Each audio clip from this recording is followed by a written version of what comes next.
The world knew Alara as the painter of the golden childhood. Her art was sunshine and effortless grace, a sweeping memoir of a perfect life. Her books, filled with anecdotes of that bright, fictional past, were bestsellers.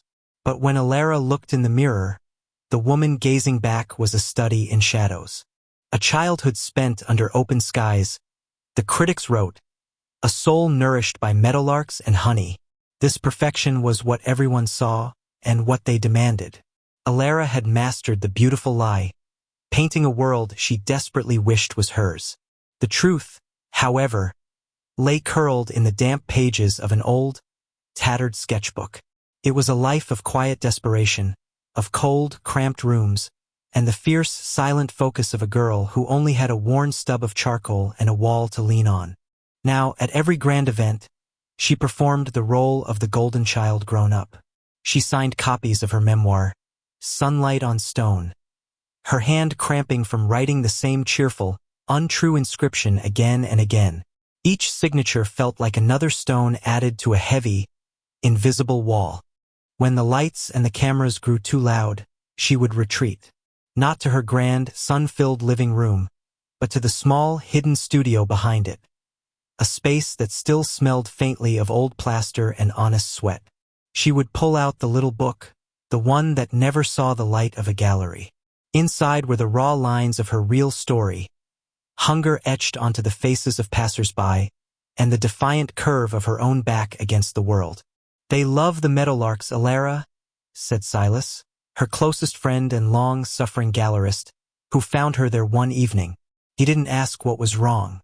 He just saw the truth written in the slump of her shoulders.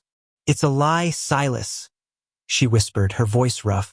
"The life they celebrate, the memoir I wrote, it's all a forgery. I built a monument to a beautiful, golden lie, and now I'm trapped inside it." Silas shook his head. "The beauty you created is real, Alara. The hope and feeling it gives people is real. But the cage you built for yourself, that's not. The truth isn't just pain. The truth is the courage it took for that small girl to keep drawing in the dark." He pointed to a sketch of a street market, a sharp, angular drawing filled with motion and desperation. "Where is this?" he asked. Alara hesitated, then pointed to the harsh lines in the sketch. "That," she said, "is the truth of the light that broke through the gray." That night, Alara didn't touch her golden pigments. She worked with charcoal and iron gall ink, the colors of her past, but she used the expansive, confident strokes of her present. She drew the small, dark room, but this time, she filled the window with a hopeful, incandescent glow. Her new piece, Iron and Incandescence, hung next to the golden childhood. It was honest, raw, and magnificent, a testament to the light one finds not in perfection, but in perseverance. And as the world celebrated her truth, Alara finally smiled, the shadows in her eyes finally gone.